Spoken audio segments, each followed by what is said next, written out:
I'm a 28-year-old guy, and I honestly can't believe I'm writing this, but my life has become a total clown show over the last 48 hours. I really, truly need to know if I'm the asshole here because my entire family is blowing up my phone telling me I'm a heartless monster. But I'm getting ahead of myself. It all starts with the house. My grandmother, my dad's mom, was my favorite person in the world. She was this tough, funny woman who taught me how to budget, how to change a tire, and how to make a decent pot roast. When I graduated from college and got my first real job in IT, I started saving like a maniac. I'm talking living in a tiny studio with two roommates, driving a 15-year-old clunker, and living off ramen and bulk buy chicken. I managed to scrape together a decent down payment for something, but I had no idea what. Then, about 3 years ago, my grandma sat me down. She was in her late 70s and her health was starting to turn. She told me she was proud of how hard I was working and that she wanted to give me a real head start, not just leave me some money when she was gone. She owned her home outright, a beautiful, large, four-bedroom brick colonial with a huge backyard. It was the house my dad grew up in. She offered to sell it to me, right then and there. The market value was easily over 400K. She sold it to me for 75K, basically what she and my grandpa had paid for it back in the 70s. It was an insane, life-changing gift. I was so emotional I could barely sign the papers. It was our special thing. I promised her I'd take care of it, that it would be the foundation of my future. She passed away about 18 months ago, and holding the keys to that house felt like holding on to the last piece of her. The house is, frankly, way too big for just me. My plan was to take a year, use my savings to fix a few of the older things, update the kitchen, modernize a bathroom, and then rent it out to a nice family. It would be the perfect passive income stream. I could pay the taxes and insurance, build equity, and set myself up for life, just like she wanted me to. I was literally getting estimates from a painter when my dad called. After my mom passed, he remarried pretty quickly to Susan. Susan she's a piece of work. She's one of those people who always has a new get-rich-quick scheme, is always the victim, and is always complaining. My dad, unfortunately, is the classic spineless enabler. He called me, and I could hear Susan whispering frantically in the background. He sounded awful. Son, we're in a bit of a jam. Long story short, my dad had been let go from his job, and Susan's latest MLM business, selling some kind of miracle juice, had collapsed, leaving them in debt. They were getting evicted from their rental. Then came the question. I know this is a long shot, but we've got nowhere to go. We were wondering, could we maybe stay at your grandmother's old house? Just for a couple of months. Just until we get back on our feet. Now, you have to understand the key phrase, your grandmother's old house, not your house. I realized in that instant that they had no idea.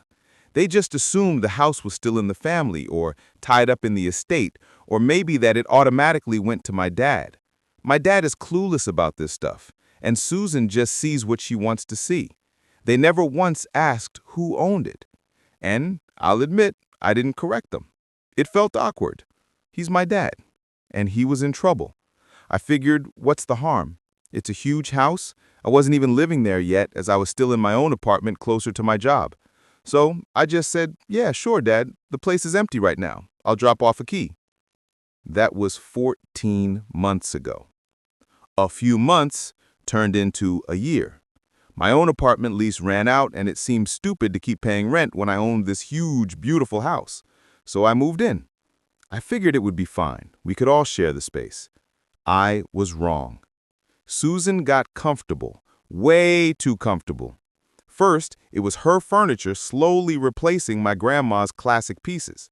Then she decided to paint the living room a truly sickening shade of beige without asking me, saying the light gray I just paid to have painted was too depressing. She started hosting her wine mom friends in my backyard, showing it off like she was the lady of the manor. She'd complain about the groceries I bought. She'd complain about the internet bill I paid. And my dad? He just sat on his new ugly sofa, drinking beer and telling me, come on, son, just be easy on her. She's just trying to make it feel like home. It was infuriating. I was paying every single bill, The mortgage, which was tiny thanks to Grandma, the massive property taxes, the utilities, everything. They hadn't contributed a single dollar. I was basically living in the master suite in my home office just to avoid them. I was a guest in my own home. But he was my dad, so I kept my mouth shut. Until last night. The change was small at first, like a weird smell you can't quite place. It started about 2 months after I turned 28. Susan, stirring her 4th cup of tea for the day, would let out a long, suffering sigh whenever I walked into the kitchen. "Must be nice," she'd murmur, just loud enough for me to hear. "What must be nice, Susan?" I'd ask, grabbing a water bottle. "Oh, nothing, just, to be 28, living under your father's roof with not a care in the world." The irony was so thick I could have choked on it. This roof was being paid for and kept up by me, using the money my mother had left me. The property tax bill that was just paid, my signature. The guy who fixed the broken sprinkler last week, my credit card. The very light bill that powered her tea kettle, paid from my bank account. But in their minds, I was still a kid. The money that kept the lights on was just some vague pile of family money they felt they had a right to. My hours in the home office, my spreadsheets, my calls with accountants, that was just me playing on the computer. The comments got worse. "It's a shame you're not pulling your weight," she said one night at dinner, right after I'd quietly paid the roofer for a patch job. "We all have our part to play." My dad just stared at his plate, his silence an unspoken agreement. Then came the call. "We need to have a family meeting tonight," Dad announced, standing awkwardly in my home office doorway. He didn't knock. 8 o'clock, kitchen table. My stomach clenched. It was the exact same tone he'd used when I was 15 and got caught skipping class. I felt the sudden urge to hide. At 8 o'clock, I walked into the kitchen. The scene was ridiculous. Susan and my father were seated at the head of the long dining table, side by side, hands folded in front of them like two judges. The overhead light was harsh and bright. I sat at the other end, the long, polished table between us. "Thank you for joining us," Susan said, her voice full of fake seriousness. "I live here," I said flatly. "Where else would I be?" She ignored that. "Your father and I have been discussing the household finances." My finances, I thought, but I kept my mouth shut. "And we feel it's time for a big change in your contribution." My dad cleared his throat. "It's time you stepped up, son." Susan slid a piece of paper across the table. It wasn't a typed lease. It was a single sheet of yellow legal paper ripped from a pad with her loopy handwriting on it. At the top, underlined twice, it said, "Rental Agreement." It listed my name and a single simple item. Monthly room and board contribution, $2,000. I stared at the number. $2,000. I looked up at Susan's smug, expectant face. I looked at my dad, who was now staring hard at the table. A bubble of disbelief rose in my chest and burst out as a laugh. It wasn't a funny laugh. It was a short, sharp, disbelieving sound. "You're joking," I said. My smile vanished when I saw their faces. Susan's face hardened. "This is not a joke, young man. This is about responsibility." You want me to pay you rent?" I leaned forward, my head spinning. "To you? For what? What am I paying for?" This was what Susan had been waiting for. She sat up straighter, puffing herself up. "We are the heads of this household, and we manage the finances. This is a very big house, and it is expensive to run." "I know," I muttered. "I pay the bills." "Don't interrupt," she snapped. "We have been more than generous, allowing you to live here this long without contributing fairly. But you are 28 years old. It is past time you learn some real-world responsibility. You can't just expect a free ride your whole life." A free ride? Me? The one who had just paid for the new water heater they wanted? The situation was so backward it was staggering.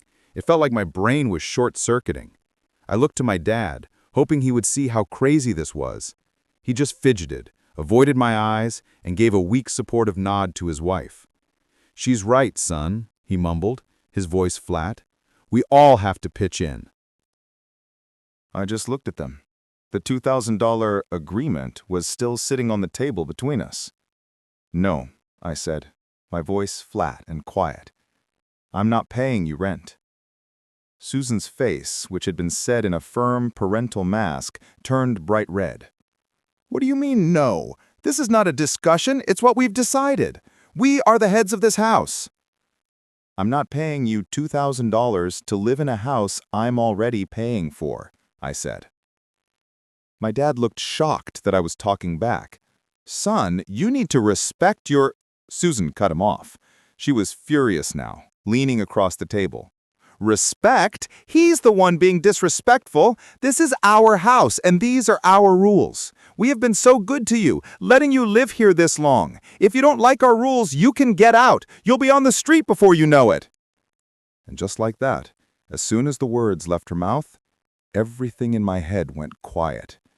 The anger I felt, the frustration, the spinning confusion, it all just vanished. It was like a light bulb had been switched on in a dark room. You can get out. She had just given me the perfect solution. They had no idea. They really, truly believed this was their house and that I was just a freeloader. I stopped arguing. I let my face go slack, as if I'd been defeated. I went cold. I looked down at the table and rubbed my face, putting on a show. On the street? I didn't think you'd... Wow. I looked up, making sure to look worried. You know what? You're right. That's a lot of money. I need to look at my accounts. Let me get my finances in order. I'll have an answer for you in a few days. Susan's angry face softened, settling into a smug, victorious smile. She thought she'd broken me. Fine, she said, sitting back in her chair. You do that. You'll see that we're being very fair. We'll expect your answer by Friday. They thought I was going to my office to scrape together $2,000. They thought I was checking my bank account, trying to figure out how to beg them to let me stay. I wasn't. The next morning, I didn't go to my bank. I went to a lawyer's office.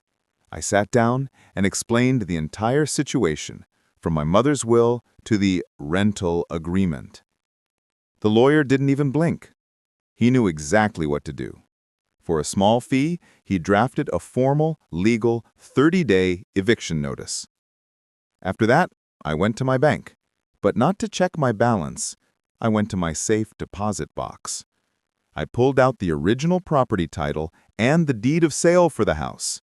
I made crisp, clean copies. My name, and only my name, was printed clearly on every single one. I waited until Thursday night. I found them both in the living room, watching TV. Can we talk? I'm ready to discuss the rent.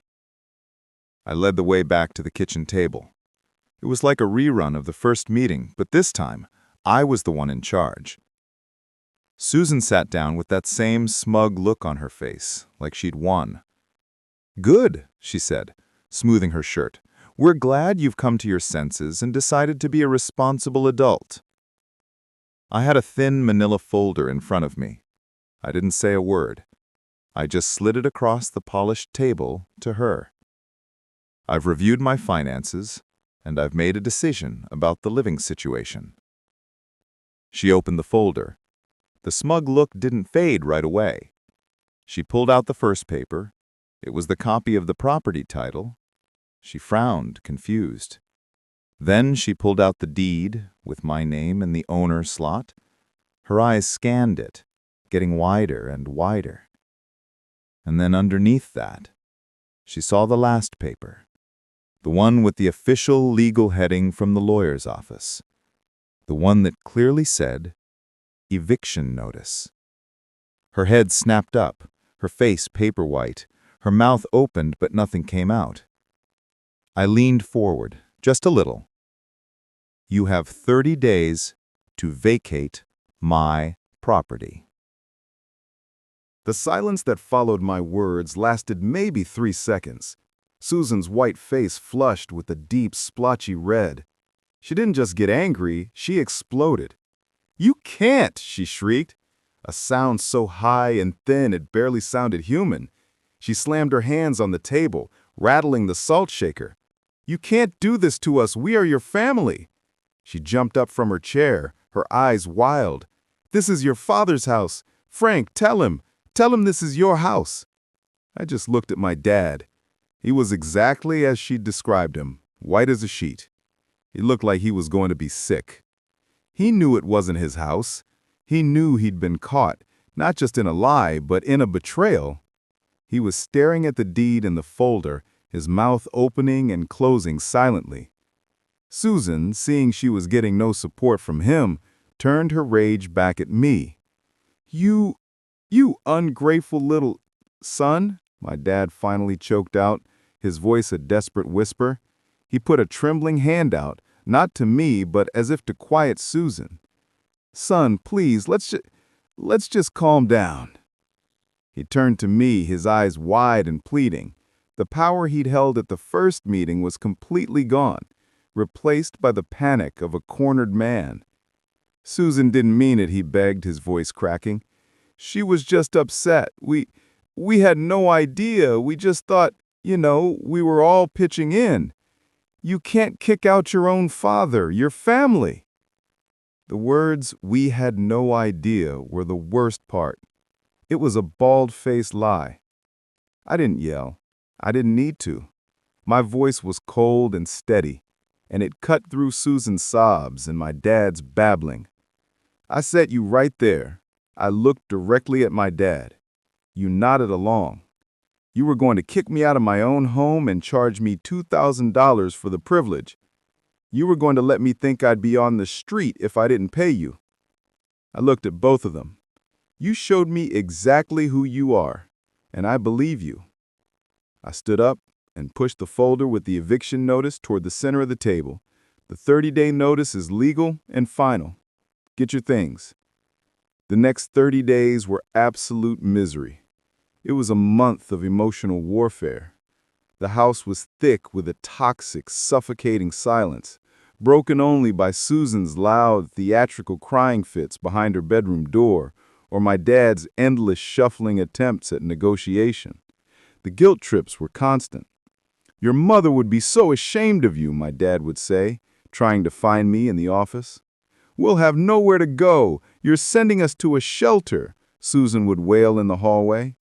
"We're so sorry, honey. Can't we just forget this ever happened?" she'd try an hour later, her eyes filled with ice, not remorse. Then came the petty accidents. My favorite coffee mug, one my grandma had given me, was accidentally shattered in the sink. A framed photo of my mother was found accidentally face down on a side table. A plate or two. I just took pictures, stayed in my office, and crossed the days off my calendar. Finally, the 30th day arrived. The moving truck pulling up was the sweetest sound I had ever heard. I locked myself in my office, listening to the thud of boxes and the low, angry bickering as they loaded their things. When the truck was full, my dad knocked on the office door one last time. "We're leaving," he said through the wood. I waited until I heard the front door close. I waited until I heard the truck's engine rumble and fade down the street. An hour later, the locksmith arrived. The zzz of his drill and the final solid thunk of the new deadbolt clicking into place was the sound of freedom. That night, for the first time in years, I walked through my house. It was quiet. It was empty. It felt mine. I stopped at the small photo of my grandma on the mantel.